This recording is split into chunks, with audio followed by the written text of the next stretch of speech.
Welcome, guys and gals, to the first edition of Apples and Oranges. Again, I'd like to thank the mayor for helping me come up with this idea for a friendly debate show. Now, I don't want anybody to think that this is going to be um, a bitch fest where we get on here and we say, no, you're wrong, you're stupid. We've had enough of that kind of talk on social network platforms. That's not what this is going to be. So if you're on here to see people argue and call each other morons for liking or not liking something, then you're in the wrong place. So this is going to be a friendly debate amongst friends and fans or non fans of the particular films that we're going to be talking about. And I see TJ's backstage, Chris is backstage. Um, at least I'm going to have a couple of people on here to help me debate the film Evil Dead from 2013. We're going to kick this off here in just a little bit. Um, let's see who we got in the chat. Blissful's in the chat. Hey, Blissful. And Batman says, in the red corner, hailing from all the way from Kentucky, it's Dana, the Evil Dead chick. And I can't do it exactly like, a boxing match or a wrestling match or something like that. But I like that. So I'm going to go ahead and add my guest here.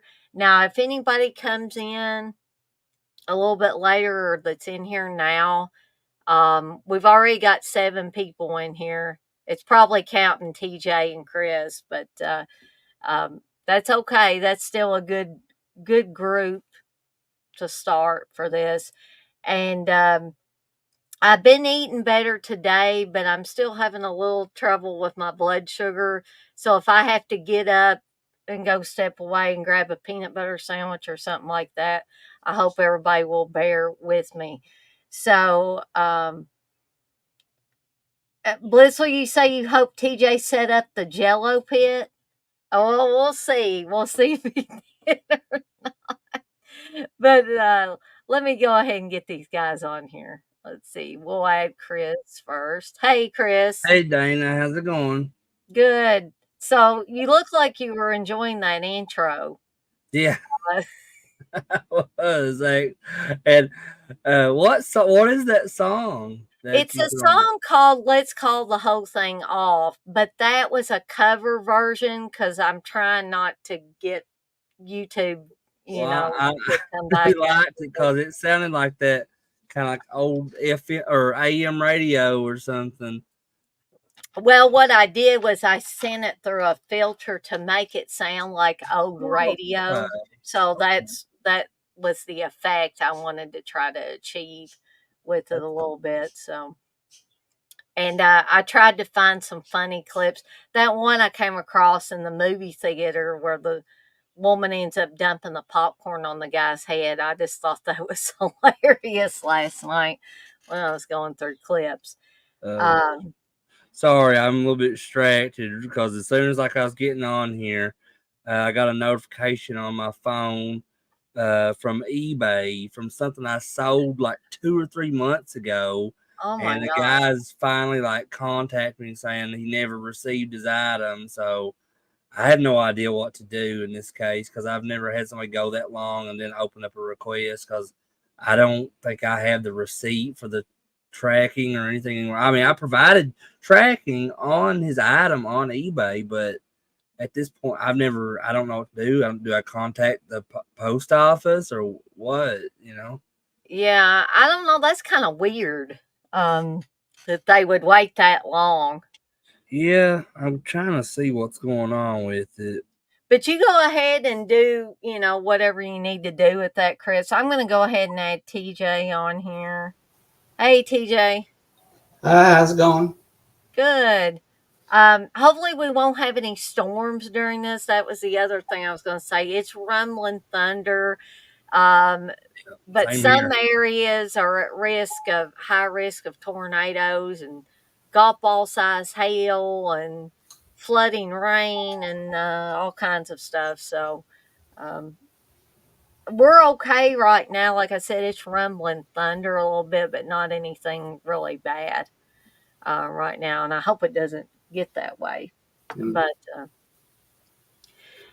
TJ, did you do something different with your hair? Did you like It's the dye? messy look. I like it though. So what shirt do you have on today? I see Chris has got his Savini shirt. Yeah, I got. Ah, okay. It's the Book Yeah, of the Dead. that very appropriate for this. I should have put my one of my Evil Dead shirts on, but I did not. I have a Halloween shirt that's completely I out of see fashion. that Maybe TJ's we're got going some somewhere. Tony Terrors back there. I see I have a few. Yeah. Jason, Pinhead, and is it Freddy down there? Yep.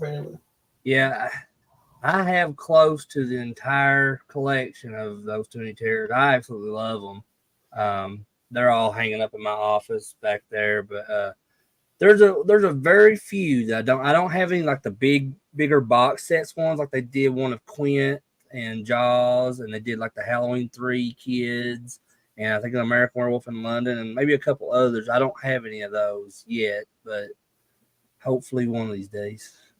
I just got a few. I just got Elvira, and I got Wednesday. I got to get the rest of the Wednesday series because I'm going to buy one. I'm going to buy them all. I'm not going to just buy one. That's stupid. Yeah, I don't have any of the Wednesday. Those just came out, the Wednesday ones. Yeah. So I don't have any of those.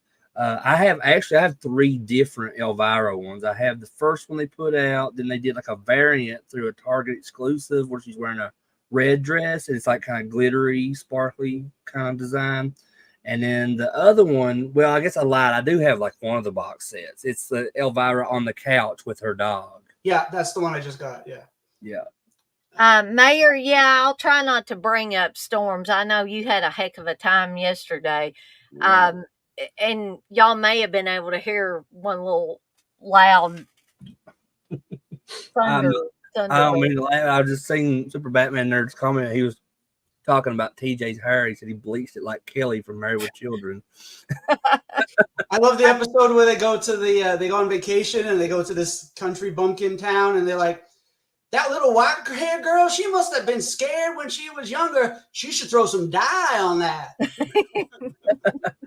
Is that the same episode that they were watching TV and there's a commercial on with Joe Bob? Or is it like some kind of bug commercial, or it's like 1-800 legs up? I can't remember. That was a 2-parter. The first part ends where they're in the bedroom and a knife comes through the bed and they go, ah! Oh, okay. I don't know if that Joe Bob was in that one. I know Joe Bob was in a couple of episodes. Yeah, that's a different one because that didn't happen. But I remember the one you're talking about now. Hey, Candace. And the mayor's in here. Now, this person's new, this Jason. He's actually telling you, Chris, he says, go to selling and then to show all orders. It should show orders that are around 60 days or more, and tracking numbers should still be there. If it's been over. Yeah, I just looked at the tracking, and like I said, I shipped this. Well, it's saying at the beginning, I thought it was a couple months ago, but it says at the beginning of April. And the last update on that tracking is from April the 12th. So it's like they lost it or something. So I don't know. I may just have to refund them. It wasn't very much. It was like $15. So I don't care.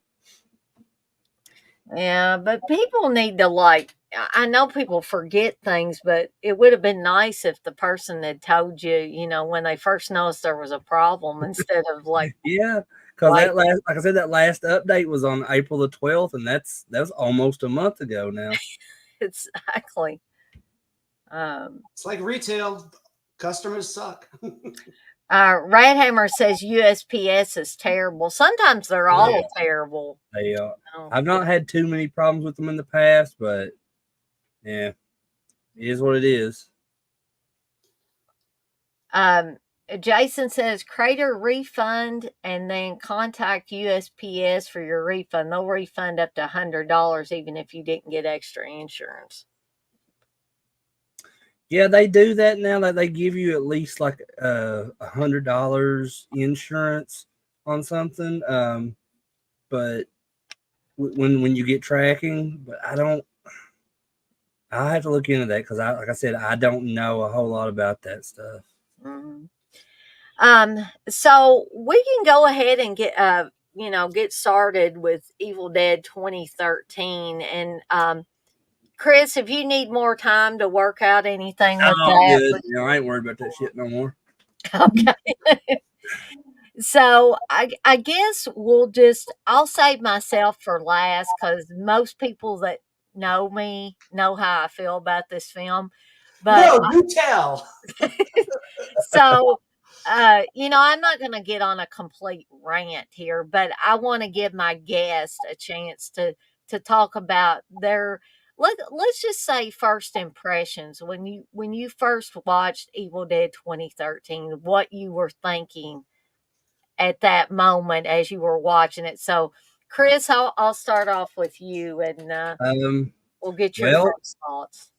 I'll tell you the best part of that, in my opinion, the best part about the movie was the after credit scene of Bruce Campbell saying "Groovy." Yeah, I would agree with that. Yeah, my initial reaction when I seen it, because me and Candace, I can't remember if her brother went with us or not to see it, but we went to the theater here in our town to watch it, and we was like, from just the trailer alone, we were kind of like, I don't know, because I'm not sure how I feel about this. So it's like, we'll go watch the movie and give it a chance. Well, I'm a massive Evil Dead fan like you guys are. And, you're probably a bigger Evil Dead fan than me, Dana. You're probably the biggest Evil Dead fan than I know, honestly. I'm sure there's bigger ones, but I'm just telling you, I wasn't feeling that movie initially. Because I didn't really like the whole rehab drug thing with whatever, I think her name was like Maya or something like that. Mia, but yeah, that sounds right. I don't know, like a lot, like one of the scenes, like when they're trying to realize there's something weird going on at the cabin. They're trying to get out of there, and they go through the woods, and there's like a big like river or something there, and they're trapped. They can't get through there. Like, it looked so fake to me. Like, and I didn't like that. And I think I was just, going through there, and I was just trying to find things and to gripe about the film. But I have since watched it again since my initial viewing of it back in 2013, and I don't dislike it as much as I did when I first watched it. And but I find myself doing that a lot with films I watch over throughout the years, because I just feel like as I get older, my tastes kind of change and my opinions kind of differ on things a lot, especially films and music. But still, I mean, it's not one that I'm gonna like watch over and over and over like the original Evil Dead trilogy or anything like that. I even liked Evil Dead Rise better than this. So, I definitely like Evil Dead Rise better than this, which people can't. Well, I'll just say some people can't wrap their head around that. But I do want to say one more thing before you guys give your opinion, is that I like reading these kind of fan theories on Reddit and different places on the internet. And there's this theory that I read that all of the Evil Dead films are connected. And the theory originated from there being 3 Necronomicons in Army of Darkness. So one Necronomicon would exist in the Ash timeline, and then the second Necronomicon would exist in the Evil Dead 2013 timeline, and then the third would be the one from Evil Dead Rise. So I kind of like that theory, and I'm hoping there's more to that, honestly, because I don't know. What do you guys feel about that? I mean, I like that theory. And I really like it when people come up with different theories, as long as they're not coming up. And I'm not saying that this person was doing that. As long as they're not trying to come up with a theory that totally explains why they defend a film. You know what I mean? I would like them to come up with their own personal reasons and not specifically a theory on something. Right. But that, what do you? Oh, that go ahead, Chris. that panel that they did at Horror Hound with the Raimi brothers. Now, Ivan Raimi, some fan was during the Q&A part of that, asked about that theory. And Ivan Raimi didn't confirm anything, but he did kind of allude that they are all connected. And he just was kind of like throwing like little hints here and there, like there's going to be more Evil Dead films in the future. And I know that like in the last week there was like some news that broke talking about there were 2 more Evil Dead films that they were going to be producing here soon. So I don't know. I guess we'll have to wait and see. I'm just going to take a second before I let TJ talk I read because the chat, so I'm laughing at this. Uncle Bill is in here saying, "Ah, shit." And he also says Evil Dead Rise is shit dipped in piss and smothered in ass. Well, come on. you need to come on here, Uncle Bill, because we're all 3 on here. You should come on here. And we're not talking about that movie. So since you mentioned the Shining miniseries, I will go ahead and tell people that next week's Apples and Oranges will be Kubrick's The Shining versus The Shining miniseries. Oh, no. Internet. Yeah, we might break the internet that particular night because Dirk couldn't be on here for this one. He wanted to, but he's just too busy tonight. But when I told him next week's show would be that one, he was like, hell yeah, I'll be on there. So Dirk will definitely be on the next one. Let's see. Mayor says, I love the film from the get-go, but I despise Evil Dead Rise. Mayor also says, did you ever hear the theory that Jason Voorhees is a Deadite?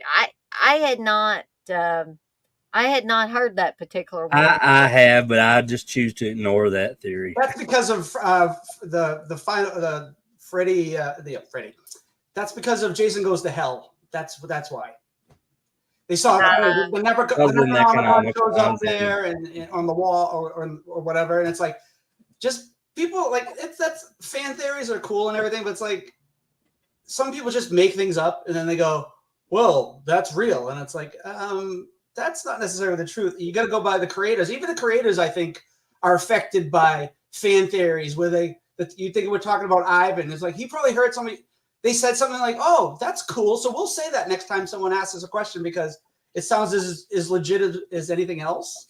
Yeah, I think it's just a fun thing. A lot of fans do. I mean, there are some fans like you're referring to that kind of just make things up in their head and they believe it to be canon to the films. But a lot of these fan theories are just for fun, and like it's really no different from like the Army of Darkness comics or Friday the 13th comic books, like where all those stories are just created out of somebody else's imagination and they're not canon with the films. Yeah, that annoys me sometimes where people are like adamant and they're like, no, this is the truth and this is no, it's your opinion and truth are 2 different things, people. And people get mad at you. They're yelling at you. No, you're totally wrong. It's there. And it's like I know exactly what you mean. And if that were the case, though, like because they brought Alice from Friday the 13th, Adrian King's character, back into the Friday the 13th comics, and she was a lot. I was like, she was obviously killed in Friday the 13th Part 2. Right. So as good a segue as any for TJ to talk about his first impressions of Evil Dead 2013. So I have a story before I saw the movie. I was supposed to see it with some friends, and we were supposed to meet at this theater, which I had never been to before. And I got lost, and I kept going in circles, and I finally found the place, and it was like 30 minutes after the movie had already started, and I just got like fed up. And I have an issue with directions, so my friends like razzed me, and I didn't see the movie for like 4 years. Wow. Because when the movie came out, I was going on a trip to Pennsylvania where they were showing. There's a drive-in there, and once a year a couple times a year they do a marathon. The Mahoning drive-in. The what? The Mahoning, is that what you're talking about? No, it's I forget the name of the place. No, now you're making me go to look for it now. Yeah, it's the only gonna one I drive know TJ of, crazy. the only one I know of in Pennsylvania is the Mahoning drive-in. They do that same type of thing. They have like marathons. But they have like one coming up. I think it's here in a couple weeks where they're doing like a Thursday, Friday, Saturday, Sunday event thing. And Thursday they're playing the Dawn of the Dead remake. On Friday it's Creep Show, Night of the Living Dead remake, and I forget what else on that night. But then on Saturday it's the original Night of the Living Dead, Dawn of the Dead 1978, and Day of the Dead. And then on Sunday is Diary, Survival, and Land. It's the Riverside Drive-In. Riverside, okay. In Vandergrift, Pennsylvania. Yeah, so twice a year they do two-night marathons, and they usually have 35 millimeter when they, unless it's a movie that's really rare and they can't find it. Like they let people camp out overnight if you don't have a hotel. It's like a regular drive-in where you drive and park your car. Right. Sometimes they'll have like celebrities show up. One year they had Doug Bradley showed up. Once in a while they'll find somebody, and they have a couple of tables where they sell DVDs and stuff like that. It's kind of cool. So some friends and I had gone up there a few times, but like the first year we went, I was supposed to meet up with them and see Evil Dead 2013, and I just didn't get there. And I kept talking about the movie the whole weekend that we were away because I didn't see it, but I read everything about it. So I was complaining about the movie before I even saw it. So that was my first impression of the movie. Then I saw the movie and I thought it was fine. I mean, it's not the greatest movie. It's okay. The effects are pretty good. I mean, there's a couple of things like you said about the water and stuff. There's a few pretty digital stuff, but the effects were mostly practical. I think the puking scene, that's all practical. I mean, there's some tweaking there, but for the most part, it is. And I think a lot of the effects are really good. I think the effects are really good. There's the story with the drug, the girl on the getting off of drugs. I think they were trying to find a reason for them to not leave right away, like when everything's happening. That's weird, and they're like, no, she's going through withdrawals, and I didn't like believe it 100%, but it was a reason at least. But then all the characters are pretty much underdeveloped. Two of the characters are now I'm complaining about the movie instead of talking about whether I liked it or not. But just like the girlfriend, she gets some cool scenes. Like she gets to cut her arm off, which I thought was cool, and she gets attacked in the basement. And I think the nail Deadite was the kind of the coolest one out of all of the possessed people. So she got a lot to do, but she had no character. And even the dude who opened the book, he's just sort of has disdain for the brother. He has no real character. The only one who has a character is the main girl, but then she gets possessed, so you really don't learn much about her. And then the brother's just sort of, he's the brother that didn't help out when she really needed him. And so there's really as much as in the original Evil Dead, there are personalities of the characters, but there's no explanation of who they are really. You don't really know anything about them. We have a couple of scenes where like they're acting, they're like acting like friends, like they're getting along and they're making fun of each other. And yeah, but between the two movies, there's really no character development. I mean, but as far as the movie, I think it's fine. It's not the greatest movie ever. Like I said, the effects are pretty good. The acting is, for what it is, it's all right.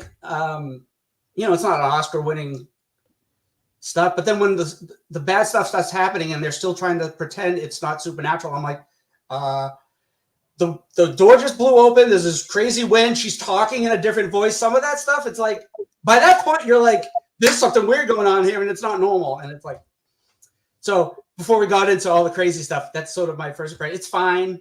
It's watchable. I mean, I don't think it's a terrible movie, but there's a lot of things wrong with it.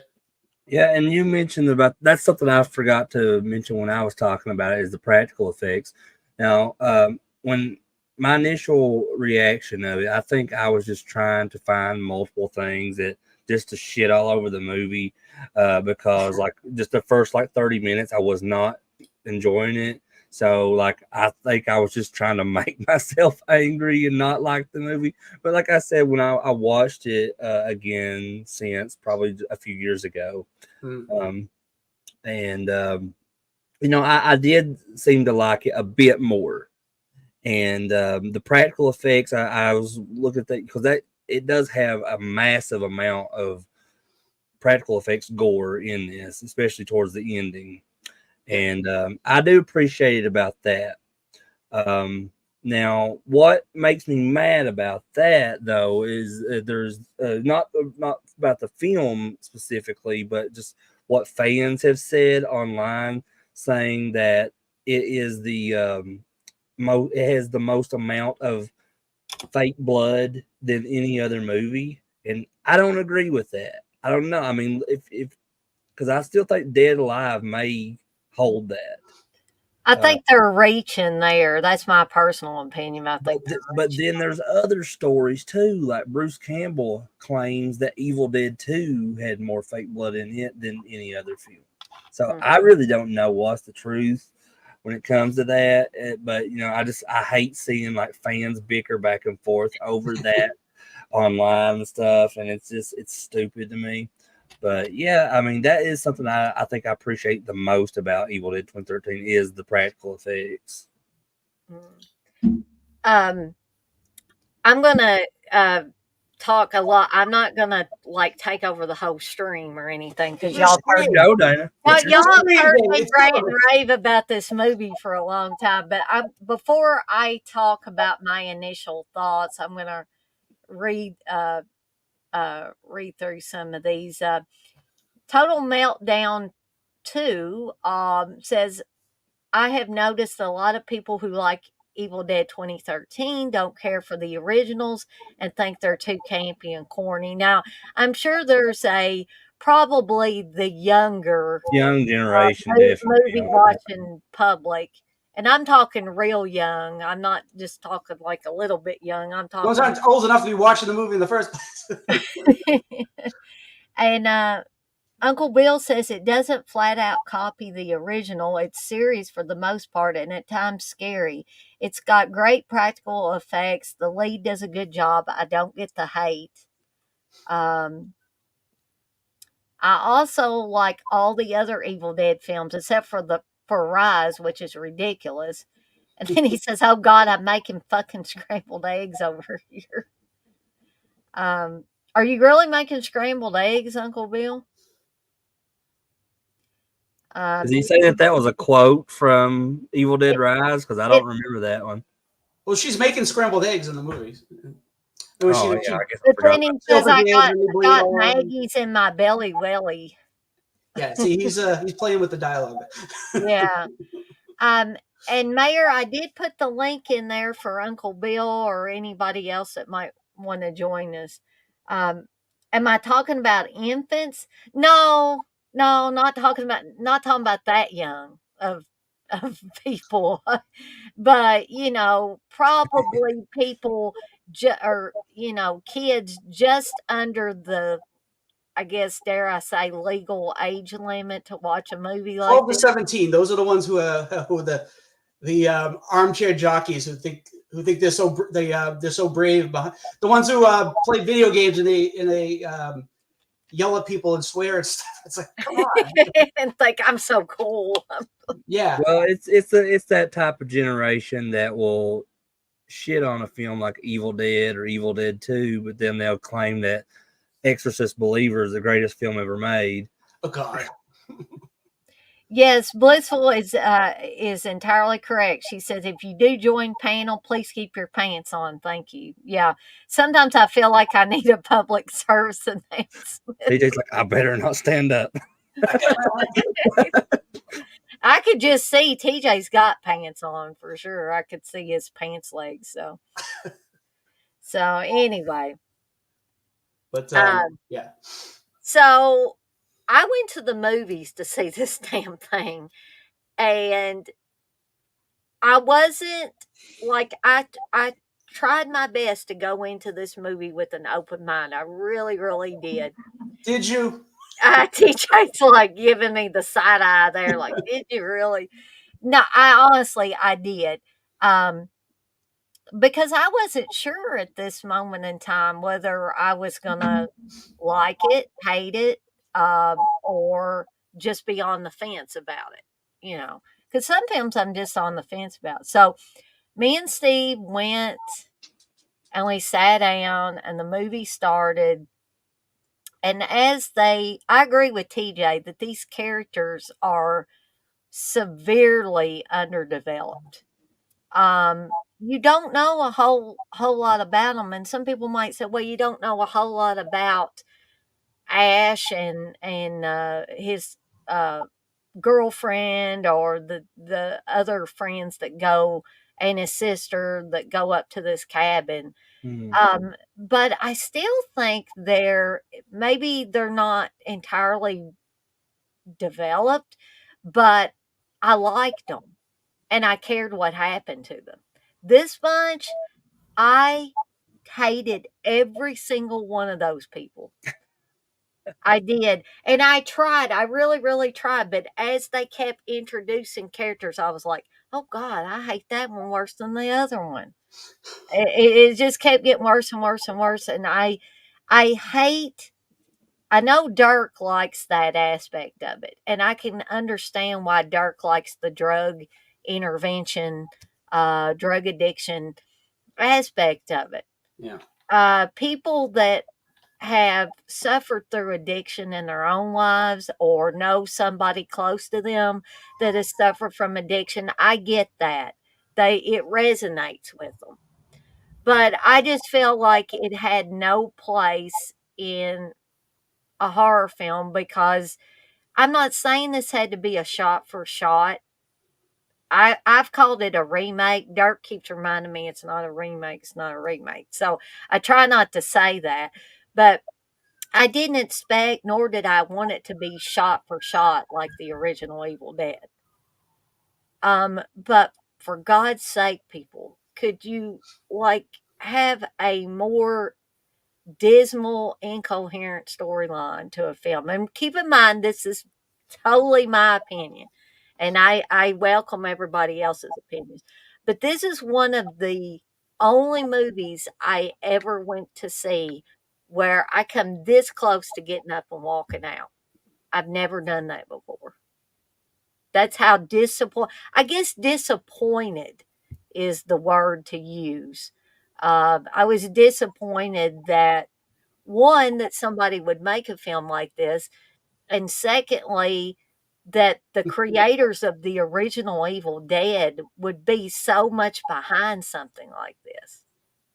When for years, I think it was pretty well known that Sam Raimi didn't really want anybody messing with that property, the Evil Dead property. And then all of a sudden, I don't even know if you'd call him a hotshot filmmaker or anything, but maybe some people would. Just somebody just says, "Hey, Sam, I want to, do something with Evil Dead." Okay. And it wasn't just Sam. It was Bruce. It was Rob Tappert. It was a lot of people that were part of the original film. And it just makes me sad because I respect these guys. I really, really like most of the work that these guys have done with a few exceptions there. Um, but that was my first impression that I literally almost got up and walked out in the middle of it and went out to the lobby because Steve obviously wasn't going to leave because he liked it so well that when that damn thing came out, he was first in line to buy it. Well, maybe not first in line, but you know, he got it pretty quickly after it came out. Yeah, the Evil Dead franchise, that is Sam Raimi's baby. But I think at that point when they were making plans to do another film before it came out in 2013, I think at that point Sam Raimi wasn't too wrapped up in the Evil Dead franchise anymore, because he'd already had more success with the Spider-Man films and Yeah. everything else he had done by that point. So he was just like, well, I think I'm at that point in my life where, like, let someone else take the reins and see what they can do with this. If there's interest in this from fans, sure, why not? And I can kind of understand that. Also, from a business standpoint, especially, because, where Sam Raimi, I guess, is kind of credited as a producer on the 2013 film. He knew it was probably going to make money regardless, but just based off the name. So I can kind of respect that in some aspect. Do you think, and you can answer this too, TJ, do y'all think that maybe Sam Raimi at that point in time in 2013 thought that the Evil Dead stuff was a young man's game? And that he was getting older and he wanted, just like you said, Chris, the Spider-Man stuff, he was getting more into that. And he thought, well, hey, I did that when I was young. Let me give somebody else who's young now the reins and see what they can do with it. Do y'all feel like that may have been running through his mind? I don't know. I mean, I don't really know about that because, yeah, he wasn't really focusing on the Evil Dead stuff anymore. By that point, it'd been a long time. I mean, he, like I said, he was kind of involved to an extent as a producer on this, and then later he comes back and works on some of the episodes of Ash versus Evil Dead. But he was like, with the Spider-Man films, he did that, and then Drag Me to Hell and everything. Like, he was kind of focused on like different films, like not that were not connected, I guess. And because he wanted to put, I guess he wanted to show his range per se. But he's always going to have that love for Evil Dead. And he puts that in every one of his films, whether it be Drag Me to Hell, the Spider-Man films, the Wizard of Oz movie he did. I can't remember what it's called, The Great Powerful Oz, I think. Yeah. Because in every film he does, he has the Delta 88 car. The classic, yeah. Somewhere in the film, and it's in every single film he's done. Even like like the serious films, like Simple Plan with Billy Bob Thornton and Bill Paxton. It's always there, like at some point in the film. So I think he's always going to have deep down that love, because that's where it's his roots. That's right. where he first earned his bit of success, was with those films. So he's always going to have to pay a tribute to that in some way. Mm-hmm. Yeah, I think he said in addition to us talking about the classic, did y'all ever hear, like, I just want to put this in here. Did y'all ever hear Bruce Campbell talk about his reasoning behind why Sam would put that car in every film? I think The Quick and the Dead was the only film that he didn't have it. I guess so. Yeah, that would have made no sense. Yeah. Yeah, it wouldn't make any sense to have that car in a Western. But yeah, I thought it was in every one of his films. But yeah, I forgot about Quick and the Dead. So yeah, it wasn't. But the reason Bruce used to always say, the reason why Sam did that is because that's the car he got laid in for the first time, and that's why he puts that in every film just about.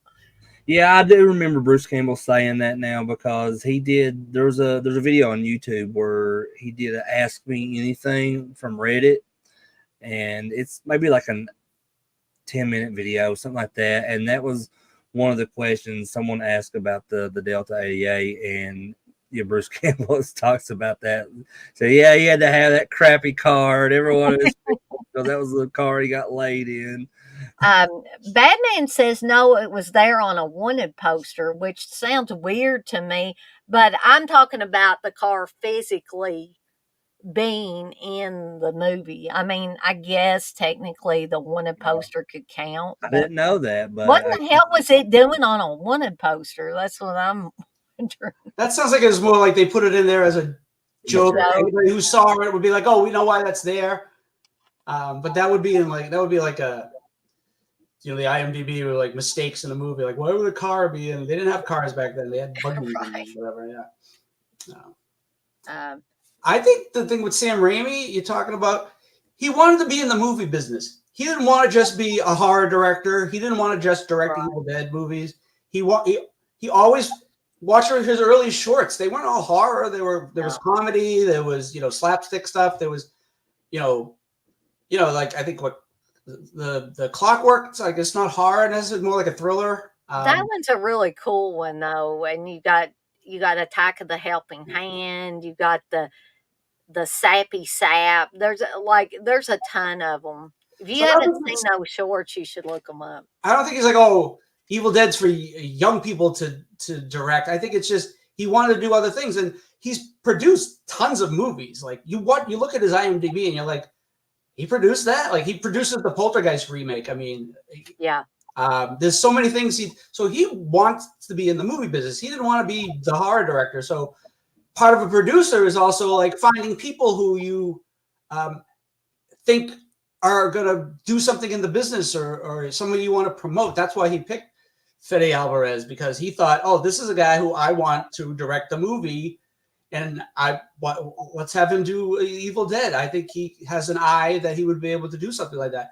So I think that's basically the reason, not that he doesn't care about his he's not like John Carpenter. It's like, if you pay me, I don't care what you do to my movies. He'll tell you how crappy they are, like with Rob Zombie, but I think Sam Raimi's more like, he wants to be in the movie business, and that's what you do. You produce people, you do your own stuff, and sometimes you're not at some point you might not be able to be a director anymore or whatever, or you, like you said, I think directing, if you're like, unless you're an established person, if you're like some 80-year-old guy starts directing movies, you're going to be like, what could he direct? So I think like I don't think it's specifically anything about young man, old man with Sam Raimi. I just think, he wants, like I said, he's in the movie business, and you don't just promote yourself, you promote other people and you help them out. And I don't think he just handed something over and said, I don't care what you do to it. Being a producer, he wanted to have some part in it. And if you watch some of the behind the scenes stuff, Fede was like, yeah, I talked to Sam, and we would have discussions about stuff, and he'd give me input, and he'd say, oh, you shouldn't do that and stuff. So he was just as much part of that movie to an extent than anybody else. I mean, which I like. That's why I wanted to do these particular streams, is because I have my perspective, but it's good to hear and see other people's perspective on things, because you guys are bringing up stuff that I didn't even think about. So that's why I said at the beginning, this is not going to be a bitch session. We're not going to get on here and say, no, you're wrong, you're stupid. This is where everybody can just come on here and share their thoughts on here. Now, I get CK and Uncle Bill on here, it might be a whole different ball game, but I don't think they're going to call me a moron or anything, and I'm not going to call them. They might. You never know. I don't know where Uncle Bill went. He just disappeared. He must have did a drive-by. Well, that reminds me, you said about they might call you a moron. Now, I remember, and I don't mean to go off track, but it just reminded I had to tell this story. There was a Horror Hound weekend several years ago. I want to say it was in like 2011. And this was in Cincinnati. And I remember it was in Cincinnati because this is the one that had Jonathan Breck was there as a guest, the guy that played the Creeper in Jeepers Creepers. Yeah. and he was really cool. And it was just like Saturday night. We were standing outside and like I guess drinking and stuff. It was like me and Kansas was just dating at the time. And I know Wes was there, Steve was there. I can't remember if you was there or not, Dana.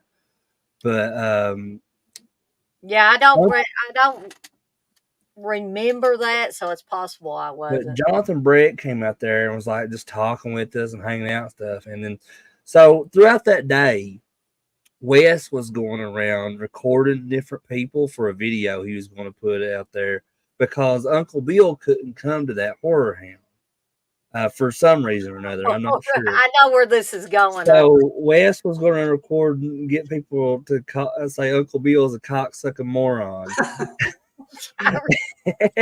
and he actually got Jonathan Brett to do it. It was the most funniest like one that he did in that whole video. And I don't know what I just thought when you said they could call you a moron or something. That was like popped in my head. I was like, oh man, I almost forgot about that. So let's see what else we can talk about this lovely movie. I'm trying to be nice here. Well, you did say something, Dana, that kind of made me like I don't know. Because I never really thought about this when you said that with these characters in Evil Dead 2013, like in the original, you care about all of those characters for one reason or another. And you said that you didn't care about any of the characters, and you said that you hated those characters in 2013. Mm-hmm. I can't say that I hate them, but I do agree with you that I don't care about any of them. Right. But I never thought about that until you mentioned that. So it's that is, and that. I think that's probably what kind of shifted my opinion on everything in regards to that movie, because if you can't care about any of the characters that's throughout the film, then most of the time you're not going to really care for that movie. Mm-hmm. And I've watched a lot of stuff like that, and that's why I don't revisit a lot of things if I don't care about those characters. Then why would I want to revisit that film? Right. So I want to, based on what Chris just said, I want to open this up a little bit. I want to get TJ involved in this, the people in the chat with this. I want to know everybody's thoughts on, is there anybody in the chat, TJ, whoever, that liked at least one of the characters? And if you want to talk about that character, why you liked them, because I want to hear all these different opinions. So I guess I'll go with you, TJ, since me and Chris seem to be the ones that don't really care for any of the characters. And was there a particular character that you felt like you could get behind in this movie? I mean, Jane Levy is sort of the main character, though. She turns into a Deadite most of the movie, and then she comes back at the end. I think the issue with that character is her arc sort of gets cut. Like, she can't really develop her character. First of all, she's a good actress. Like I said, all the actors were good when they got like I said, the girlfriend. She only gets to react to when the crap hits the fan. During the rest of the movie, I didn't even know her name until I saw the credits, and I'm like, and I know they say her name at least once or twice, but I'm like, I don't remember her name mentioned at all. Mm-hmm. And I think she was Australian. I think she should have used her regular accent, so it would have differentiated her from everybody else. Not that she looked like anybody. It's just that you would have been like, oh, she's the Australian girl, but they made her American in this movie for whatever reason. But I think, anyway, back to it. I think Mia was the most of a character. Like, the brother's sort of like, we don't really know. We know what the brother did, but we don't know his reasoning. He left her with the sick mother. We don't know why we don't learn anything about that. We just eventually during the movie he's gonna become the hero.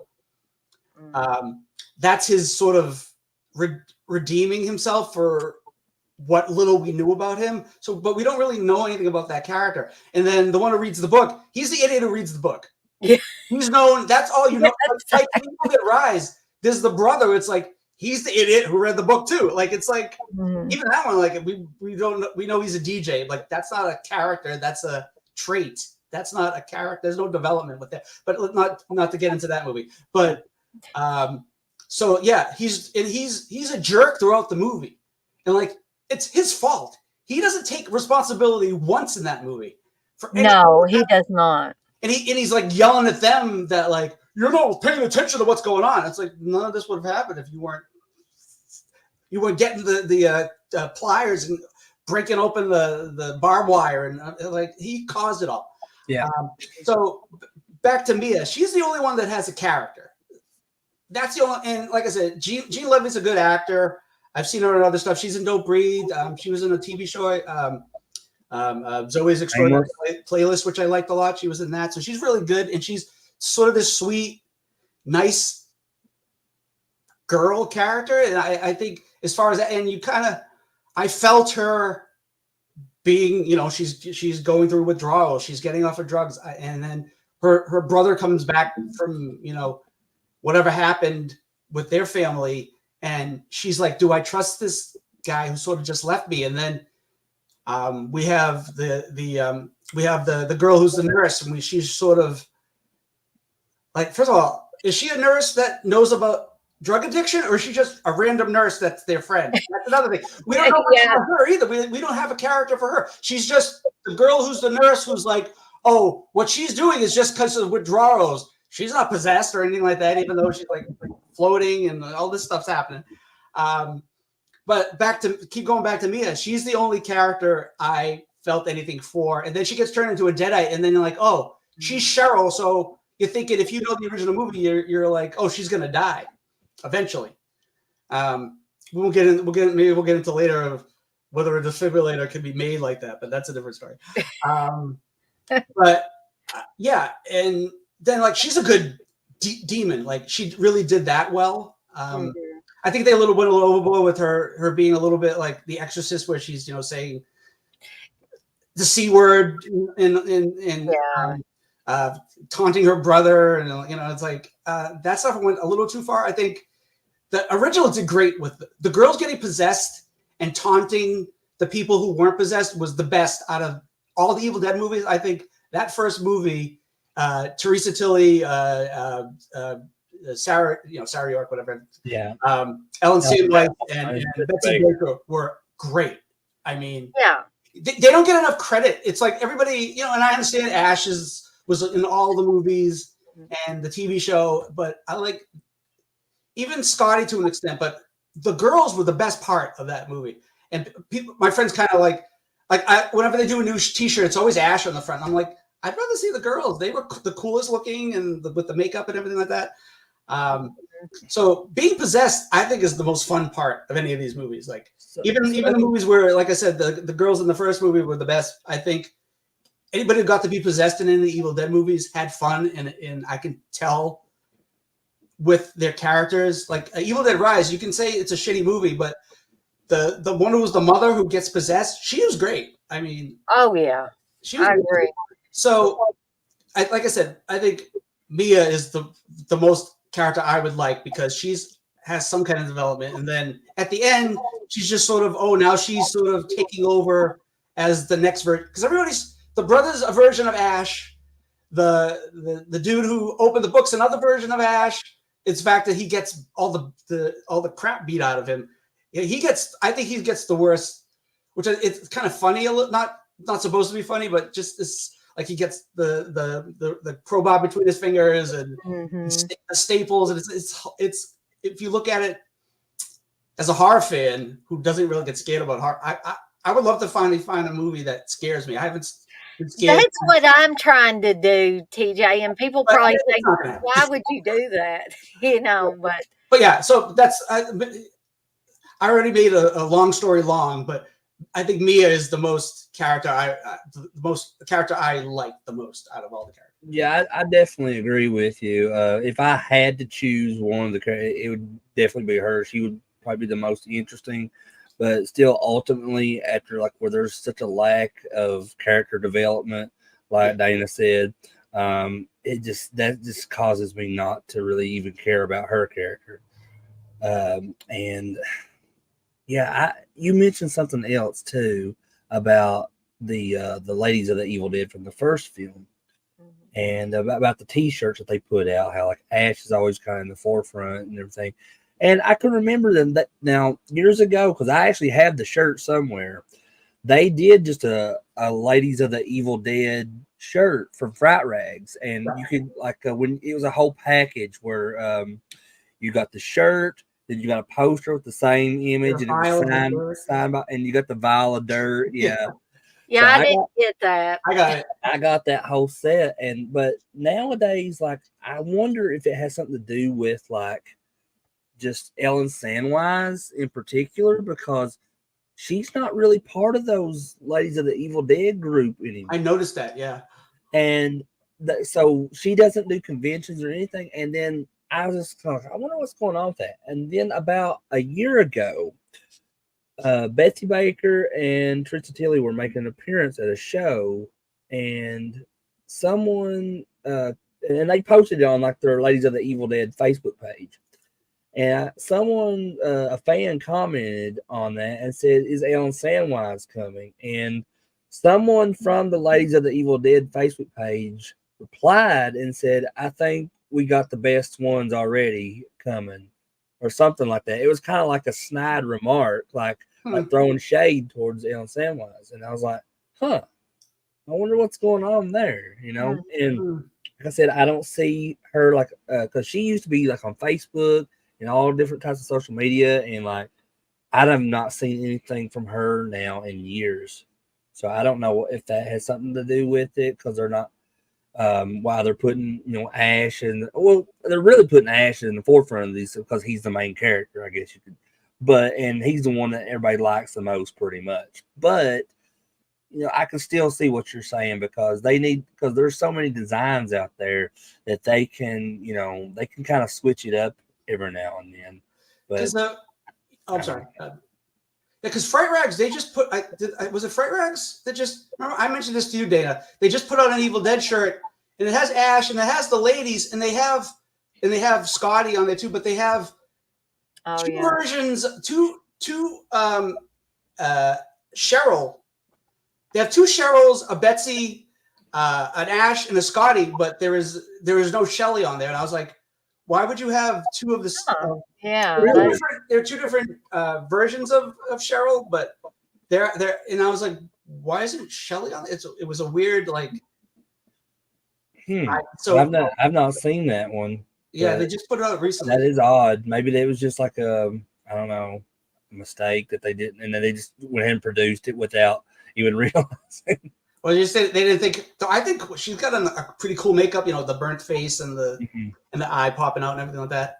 But yeah, that's interesting what you said about the Evil Dead, Ladies of the Evil Dead Facebook page. I wonder if there's something going on. I just figured, because they're all wives and they have kids and stuff. I just thought she's busy. Maybe her kids are going through school, or they're Or, I mean, it's always possible that they're just had a falling out in some way, and they're just not, they're not airing it out or anything. And that's the best way to do it, is if you have any issues with somebody, don't air that out on social media or anything, because it just that's a good thing for everybody to remember. So I think Betsy at some conventions has been dressing as Linda, which I think, even though it's kind of cheesy, but it's cheesy. It's not supposed to be like, she's not supposed to get, $100,000 makeup job and wear the outfits and stuff like that. But I think it's cool that, she's got the wig on and she's got the makeup and she's wearing the robe. And I haven't seen photos, but I knew that she was doing it, but I had not seen what it actually looked like. And today was either today or yesterday was her birthday. So I don't know. That's pretty. I used to know that stuff, and I lost track. I know. I think it was Wes that sent me some video from a convention where Betsy Baker was dressed as Linda, and she was doing like a little like a promo for an upcoming convention, I think in the UK, that she was going to be doing. But she had the full makeup and all that. It was pretty cool. But she still does the voice, I think, too. So the last time I seen all three of the Evil Dead ladies like working on one thing was they all did appear in Ash vs. Evil Dead, the TV series, at some point or another. Now I know there was a big story surrounding Cheryl's character because when she came back, because when they like the town that Ash and her were from, like just they call him Ashy Slashy, and Yeah. because he like murdered his sister and his friends, and then like Lee Majors plays Ash's dad, Yeah. and there's just like a whole like story behind that too, and I loved that TV series, and I hated I it. did too. It ended way too early, sadly, because I did love that. There was no, maybe I like it, maybe I don't type of thing. No, I like that show. Yeah, I go as far to say because Evil Dead 2 is my favorite out of anything Evil Dead related, but I would have to put in second the TV series. I really liked that one, and I like they involved Ted Raimi in a more like bigger character like of Chet, and then Lucy Lawless was involved, and that was kind of like a throwback to the Xena days with Bruce Campbell was on Xena. I really enjoyed that show a lot. So I don't want to like keep people on here with me hee hawing around, but I guess do you guys have any final thoughts about it? Like, have you had I can't say I've had an epiphany about it. I've tried to, some people probably say, well, Dana, did you try to watch it a second time? Yes, I did. And like Hereditary, I tried to watch Hereditary a second time and I still hated it. I'm going to have to do one of these on Hereditary as well. Yeah, but I do like that movie. A lot of people like that movie, and a lot of people don't get it that I despise that movie. Well, it's nobody's business. It's your opinion. It's one of those things that they just can't wrap their head around. You don't like it, you don't like it. I mean, you don't have to keep defending yourself. You don't like it, don't like it. I mean, But I would. Whether you understand or don't understand, or people understand. I mean, who's to say people understand better than anybody else? I mean, Right. Yeah. And how many people really understand that they don't like they watch a movie and they go, oh, I'm gonna just read everything about it. Like, you get your stuff maybe more than that than if you're trying to figure out, oh, what's this mean and what's that mean, and we're gonna be mixing it up with these streams. There's gonna be stuff. There's gonna be some Terror on Tour talk, and I'm gonna be on here loving that movie, and other people are gonna be like, I hate that movie. I still gotta watch it. We'll do one for The Forest, and maybe I can get CK on here or something like that. Maybe I can get both of the guys on here for the Terror on Tour one. Uncle Bill damn well better be on here for the Kubrick Shining versus the Shining miniseries, the Mick Garris joint, I guess. But you guys did say something that kind of like made me think something that may seem interesting to you or anybody watching. So you guys said you couldn't really remember the last horror movie that you watched that really scared you, right? Insidious. So the original Insidious? Yeah. That with the demon behind what's his face when Barbara Hershey's talking about the dream she had with the demon, that got me. And that's not like a jump scare. That's like a set up really well scare. Yeah. But that is, when did that movie come out? 2010 or whenever that came out? I can't remember, but yeah, that's the last movie that I love those movies. Just that's a whole nother thing. Like I love the Insidious movies. And that last one, Red Door, it's the weakest I thought I haven't seen that of one the whole yet. Series. But the original Insidious it was really super creepy, and especially adding the whole Tiny Tim music in there just made it even creepier to me. Yeah. But but what I was going to say was like the last movie I think that probably scared me the most. Now there's probably been other movies that have kind of like scared me at some points, but like the last movie I can remember watching that really scared me the most, and I know Candace, if she's still in here, she knows what it is, because it really like made me start thinking about a lot of things. And people have laughed at me for saying this, but is the original Paranormal Activity. I don't See that. and I'm not even entirely sure what it is exactly that scared me so bad and creeped me out so bad about that movie. But like, it was after it wasn't really anything while I was watching it. It was after the fact the movie was over, and I just started like thinking about things like in that kind of aspect, like what would happen if that really happened to somebody, say myself. Um, I mean, and I was scared myself just thinking about that kind Mm-hmm. of stuff. And I've had people say, "Oh, Paranormal Activity ain't scary. There ain't nothing scary about that movie." I'm like, "Well, I mean, yeah, it's fake, but aren't all horror films?" Exactly. Yeah. I really, could see that. I mean, and for instance, I'm not saying this absolutely terrified me, but things have been unsettling to me over the years. So unsettling, in fact, that I think about them after the movie's over. And, when you're sitting, like when you see The Conjuring for the first time, now there might be some people that don't like The Conjuring, but I don't know. when Steve and I went to the movies to see that, I swear to goodness, the crowd in there, and it was a pretty packed crowd. It was just like popcorn. People were just jumping up out of their seats. And again, we're not talking about all jump scares. There were some very subtle things in The Conjuring that you're like, what in the heck? Yeah, You would see like the girls go into a room and you'd see something in the corner, and then all of a sudden, before you could even realize what it was right there with them, attacking them or whatever. mm-hmm. And it's just, you got things jumping off of wardrobes and stuff, but it's a very subtle setup. The Mm. clapping of the hands behind somebody, the little toy that somebody appears behind them. It's like, holy crap. That's the kind of stuff that when I go home and Steve's already in bed, because you guys know he goes to bed before the sun goes down, generally.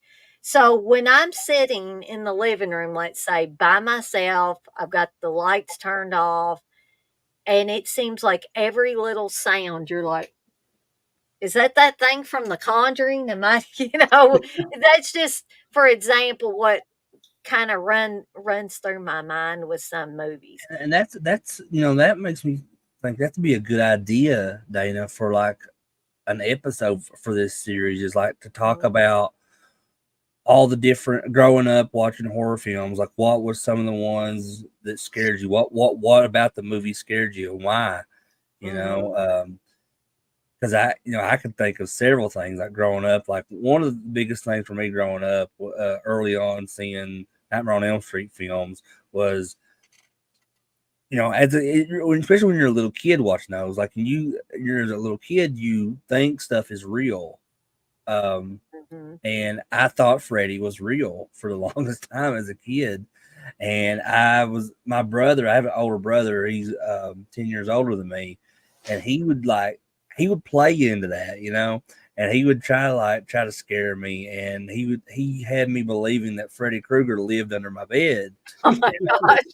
And I was at nighttime, I was so afraid that I would, like, once I was in my bed, I was afraid to even get up because I thought that I was going to get down there and Freddy's glove was going to reach out and grab me or something. Yeah. Um, but I And there think have that been was, so many movies that even if they didn't directly show something under a bed or a hand coming Mhm. out or a monster claw coming out or something and grabbing somebody and pull them under the bed. We have all, I think, this crowd in here have all seen a particular movie where somebody gets pulled under a bed, something awful happens to them, or they get pulled under a bed and you don't see them anymore. Where did they go? Did they go wherever this thing was that grabbed them? uh Pet Cemetery, uh the undead Gage. Gage. Yeah. gets Judd and, in a very, unsettling scene, he slices into Judd's ankle. And that is a really, this is a child who has come back from the dead, and he ain't like he ain't the cute little boy that he was anymore. And he's attacking people. And this particular scene that I'm going to talk about now with the phone call was featured very prominently in the trailer for Pet Cemetery. After Gage has killed Judd and he's killed his mother, he calls his father and he says, "Hello, Daddy." He says, "First I played with Judd. Then Mommy came and I played with her. Now I want to play with you." And it's like, that is just the thought of your child coming home to you and not coming home to you with good intentions, that they want to kill you. That's an unsettling thought in any capacity, I think. Yeah, and as I've said before, when me and Candace first had Noah, um, for several years, it took me several years to even work up the courage to watch movies like that again, like Mhm. Pet Cemetery, that was involving kids where I knew something bad was going to happen to them. Because when you're a parent and that's one of the first things that like clicks with you is like oh God, you think about what if that was my child, and it kind of that like it's traumatizing in a way, but over time, like I've watched Pet Cemetery again since, and but like I said, it was very early on, when Noah was really little, and we didn't. We was always so overprotective of him when he was real little, anyway. So, and what reminded me to talk about that is because Super Batman Nerd says Pennywise eating Georgie's arm from the It remake. Yeah. And so me and Candace went and seen that in theaters. And, we didn't know that was going to happen. Right. But, oh, my God, Candace lost her mind when that happened. And, like, she just, it really bothered her. And I was like, I was taken aback too. I was like, whoa. I was like, but I actually thought it was kind of cool, but but you know what I mean? Like because you think when you have kids and stuff, you think about that, like, well, that's like, what if that happened? That's the first, because I used to watch Game of Thrones, and they would pretty much just kill off everybody on that show. Oh, yeah. And they they didn't don't care. like the characters because they'll die. Didn't care if it was an adult or a kid or whatever. And like, there's some pretty gruesome stuff in that show. So yeah, you just gotta, if you've never seen it before, just prepare yourself. Well, I know I've talked about this made for TV movie ad nauseum, which is Don't Go to sleep. But I gotta tell this story, and people can laugh if they want. But when I watched that movie for the first time, I was pretty young. Okay, and when you're that young, you got a huge imagination. Okay, so your imagination runs wild when you watch certain things. So the whole thing about her dead sister coming back, and the first time she sees it's her sister, she's under the bed. And that whole thing about before that, she was hearing something saying, "Mary," and she finally just decided, "I'm going to roll under the bed here and just let this thing, whatever it is, kill me." She finds out it's her sister who died in a terrible car accident like the year before. And so we go through this, and the sister keeps telling her to kill off members of the family, starting with grandma and then going to the younger brother. And the whole film was pretty unsettling. But after the big finale and stuff, and the mother ends up injured, she comes back to her house with a nurse. And her daughter, Mary, is, of course, in the mental ward of the hospital because she's killed just about everybody in her family. Yeah, the straitjacket scene. But the part that always got me was the ending of this movie. So the mother's laying in bed and she hears something knocking. And she thinks it's the nurse wanting to come into the room for some reason. And she calls out the nurse's name. Nobody comes in there. She hears another kind of knocking sound, and she kind of raises up in the bed, and Jennifer, her daughter that died in the car accident, raises up from the end of the bed and says, "Hi, Mommy," and winks at her.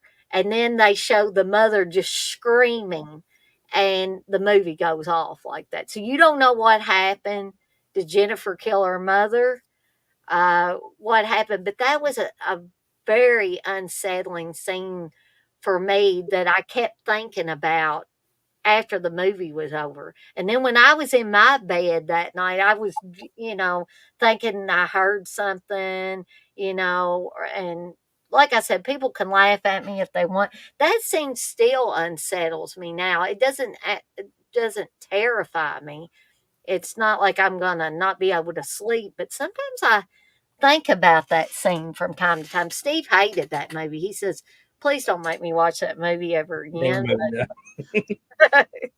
Unless it has great. It definitely was creepy, but being older and watching it, it's like that wink just made it too campy. It kind of ruined the whole her just it's spooky her just being there and to have her raise up, yeah. But then when she goes, it's like it's not just like a it's like she's it's like at the a big face. She's like I'm like that kind of ruins it, especially like I said when you're younger, it's a different feeling. I got that from that feeling that really sticks with you. Burnt Offerings. That limo driver guy. Ooh. He was the spookiest. Just a simple smile. He should have been on that movie Smile. But just the creepiest. And then when the husband's going out into the rain, and Karen Black has to go kind of pull him away and bring him back to the house, and you see her driving, and then it cuts to Oliver Reed, and then he looks over and he starts shivering, and then you see it's the sheets turned into the limo driver. That's like the most unsettling thing, and it's like you can kind of see it coming, but watching the movie and watching it unfold, you don't expect that, and when it happens, it's like, and then later on or before that, he shows up when the aunt and Oliver Reed are in the bedroom together, and you hear him coming, and they both see him, and and the look on the aunt's face is just like horror, and just like that's like one of the spookiest. In the end too, when Karen Black is turned into the old lady of the house, and she's got just very subtle makeup on. It's not like they made her up to look really old. They just darkened her features and everything like that, and just the way she's looking at him, because she was really. Don't get into maybe when she was old, she got a little older. She was a little bit not senile, but like a little bit eccentric and stuff like that. Mm-hmm. Though I think Karen Black was always eccentric, but I think so too. Yeah. But it's just she's so good at she could just change her face without makeup or anything like that, and it's really like that's a good actor. And right, she's just when she comes after Oliver Reed, it's like that's a scary scene, and he comes flying through the window, and then even the young boy, it's like the horror on his face. He sees his father's body come through the windshield, and he gets out of the car, and then the house basically falls on him and crushes him. That was a little goofy. That kind of it didn't ruin it, but that they didn't need to do that. But just that whole movie is very creepy, and it's like it's almost played. Because Dan Curtis, who directed it, did Dark Shadows, so he was more of a television director. but it gives you that movie does give you sort of a made for TV feel, but it's Right.